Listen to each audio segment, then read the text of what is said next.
Le président du tribunal a lu pendant 3 heures la liste des milliers de victimes qui recevront les millions d'euros de dédommagement, tirade symbolique à la mesure du verdict de ce procès fleuve de l'amiante. Frédéric Maillard. Jugés par contumace, les anciens patrons d'Eternit, ce milliardaire suisse et un baron belge, n'auront pas affronté le regard des familles des victimes de l'amiante. Après 2 ans d'un procès fleuve, le verdict est tombé. 16 ans de prison pour les 2 anciens patrons. Un procès qui n'aurait jamais abouti sans la ténacité de ce procureur italien. C'est un procès historique, le plus important au niveau mondial dans toute l'histoire de la sécurité au travail. Dans la salle, des victimes de l'amiante venues de toute l'Europe attendaient le verdict. 16 ans, ferme, de prison. Alors, ça fait un frisson dans le dos, malheureusement, c'est pas chez nous, mais bon. Il y aura un lien fatalement. Je suis de la ville de Casale Monferrato. Mon père est mort d'un cancer du poumon. Casale Monferrato, à 100 km de Turin, village martyr de l'amiante en Europe. Plus de 1600 morts de mésothéliome. Des ouvriers de la cimenterie qui, dans les années 30, manipulaient l'amiante à main nue. Mais aussi des habitants de ce village où tout le monde a respiré cette poussière d'amiante. Dans chaque dossier de cette association, un drame. Ces dossiers blancs, là, sont ceux des ouvriers de Casale qui sont morts. En rose, ce sont les habitants qui sont décédés eux aussi de cancer. Ces dossiers verts, ce sont ceux qui sont en vie mais sont atteints de mésothéliome.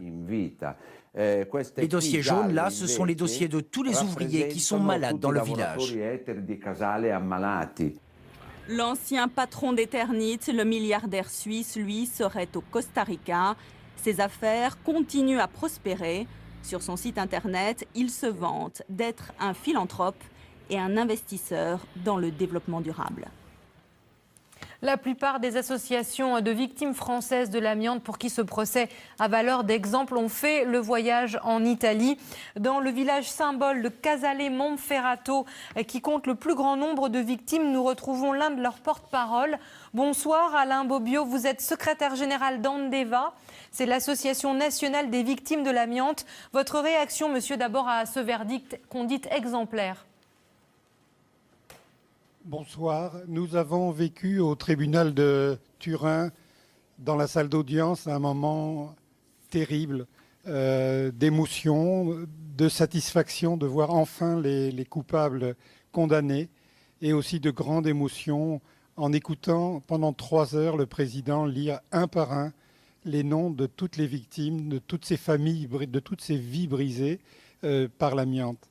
Il y a quelque chose d'extrêmement juste dans ce procès, c'est le fait que l'on n'ait pas le droit de tuer, c'est le fait qu'il n'est pas acceptable que des gens, si haut placés soient-ils, aient la possibilité de décider pour des raisons purement financières d'utiliser un matériau en sachant qu'il est mortel, en sachant qu'on condamne des milliers d'ouvriers et de citadins à disparaître. Alain Bobbio, est-ce que vous étiez choqué que ces 2 responsables ne se soient jamais présentés? Ils n'étaient pas là, ils ont été jugés par contumace. Choqué, mais pas surpris malheureusement. Choqué parce que le moindre des respects par rapport à ces familles de victimes aurait été d'être là et de tenter de s'expliquer, mais pas surpris parce que cette attitude-là est dans la continuité de ce mépris de la santé et de la vie humaine qu'on a malheureusement vu à l'œuvre pendant des décennies. Alors en France, une procédure avait été tentée contre les dirigeants français d'Eternit, en vain d'ailleurs. Est-ce que vous souhaitez que la France suive l'exemple de l'Italie et emmène un procès au pénal? Les premières plaintes pénales en France ont été déposées en 1996, il y a 16 ans. Et l'instruction est toujours en panne, elle progresse à pas de tortue, faute de moyens, faute de volonté politique de la part du parquet qui multiplie les bâtons dans les roues.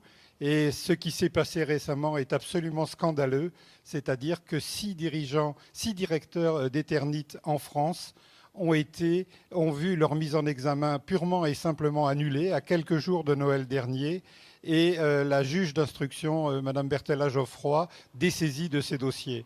C'est une situation absolument scandaleuse qui est aux antipodes du travail exemplaire qu'a fait la justice italienne.